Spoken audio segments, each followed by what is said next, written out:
Assalamualaikum warahmatullahi wabarakatuh.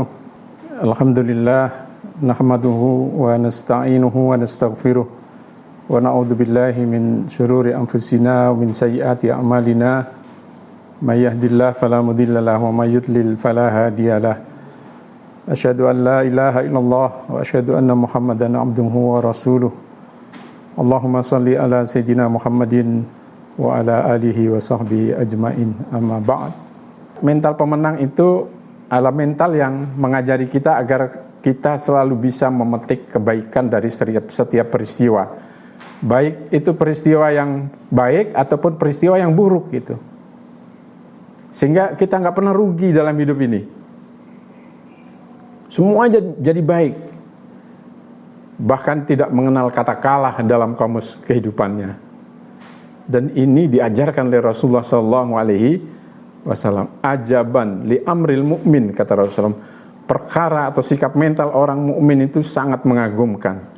Inna amrahu kullahu khairun, karena semua urusannya, semua perkara orang mukmin itu akan menjadi baik baginya. Walaisa dzalika li ahadin, dan mental ini enggak dimiliki oleh orang lain kecuali oleh orang mukmin. In asabatu sarra syakara, kalau mendapatkan kebaikan dia bersyukur, fakana khairun lahu, maka syukurnya itu menjadi kebaikan bagi dirinya.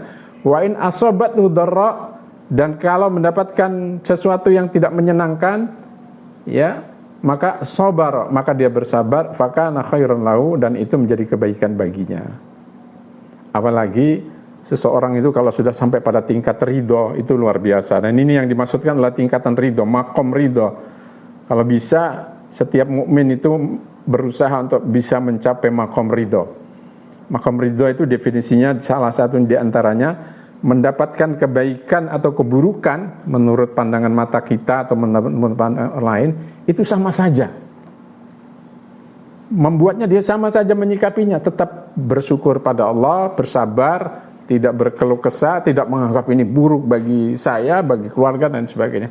Tapi itu menjadi kebaikan.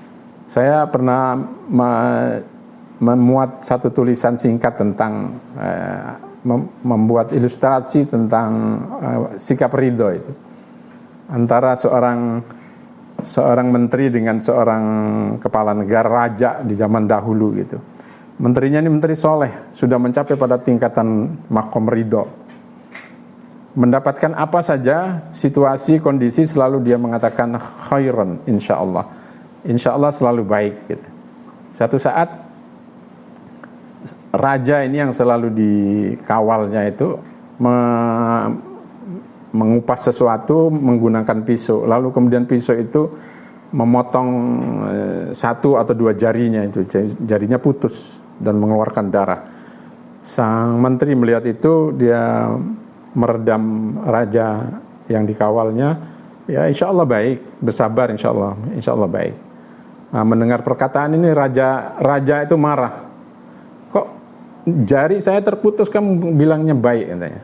Akhirnya karena marah kemudian dia di penjara. Nah, ketika dipenjarakan dia pun tetap mengatakan khairan, insya Allah ini baik buat saya. Jadi luar biasa karena dia sudah mencapai pada tingkatan ridho. Apapun dia selalu mengatakan insya Allah baik buat saya. Nah, satu ketika raja yang tangannya sudah putus tadi itu melakukan perjalanan wisata, liburan di pinggir hutan gitu. Lalu tidak lama kemudian dia masuk hutan dan ternyata di situ ada orang-orang yang sedang melakukan ritual ajaran mereka. Dan salah satu ritualnya dia sedang mencari orang yang akan dikorbankan menjadi korban bagi sesembahan yang disembahnya gitu, mau dipotong. Ditangkaplah raja ini, lalu setelah ditangkap dan diperiksa ternyata jarinya buntung. Akhirnya tidak jadi dipotong, dikorbankan dan dilepas, dikembalikan. Sudah, kamu gak layak jadikan korban untuk sesembahan kami. Setelah pulang dan dia cerita kepada menterinya, dia bersyukur dia kemarin itu jarinya terpotong. Kalau nggak terpotong, dia sudah dibunuh oleh orang-orang itu.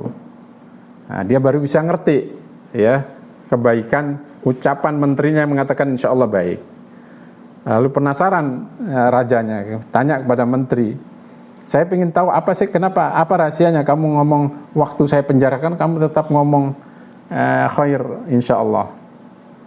Kata menterinya, dia mengatakan ini menjadi kebaikan bagi saya. Kalau saya tidak dipenjarakan, saya ngawal menteri dan saya yang jadikan korban itu. Saya kira ini ilustrasi yang baik untuk menggambarkan betapa ridho itu ya akan selalu baik bagi kita. Ya, dan ini prinsip yang senantiasa diajarkan oleh Rasulullah SAW. Bagaimana supaya kita bisa memetik kebaikan dari setiap peristiwa yang menyenangkan atau tidak menyenangkan. Karena hidup ini hanya dua saja warnanya kan. Menyenangkan, tidak menyenangkan. Ya, baik atau buruk menurut kita, walaupun belum tentu itu buruk menurut Allah Subhanahu wa taala. Maka di dalam ayat ada dua ayat yang menyebut asa an takrahu syai'an wa huwa khairun lakum wa asa an tuhibbu syai'an wa huwa syarrun lakum. Bisa jadi kamu membenci sesuatu padahal dia baik, atau sebaliknya. Nah, inilah prinsip mental pemenang yang diajarkan oleh Rasulullah sallallahu alaihi wasallam agar kita selalu menang. Walaupun kalah, maka kita tidak pernah itu menjadikan sebagai kekalahan. Bisa jadi kekalahan itu adalah kemenangan yang ditunda oleh Allah. Dan seringkali itu kita alami, kita jalani kehidupan seperti itu. Sehingga tidak mengenal kata kalah dalam kamus kehidupan ini. Ya, semua harus menang. Ya. Bahkan kalau pebisnis itu untuk bisa menjadi pebisnis yang besar dia harus rugi dulu gitu. Dan biasa kalau orang bisnis rugi itu biasa karena itu modal gitu. Modal bagi dia untuk mendapatkan keuntungan di hari-hari ke depan. Alhamdulillahirrahmanirrahim. Subhanakallahumma wa bihamdika asyhadu an la ilaha illa anta astaghfiruka wa atubu ilaik. Jazakumullahu khairan, barakallahu fikum jami'an.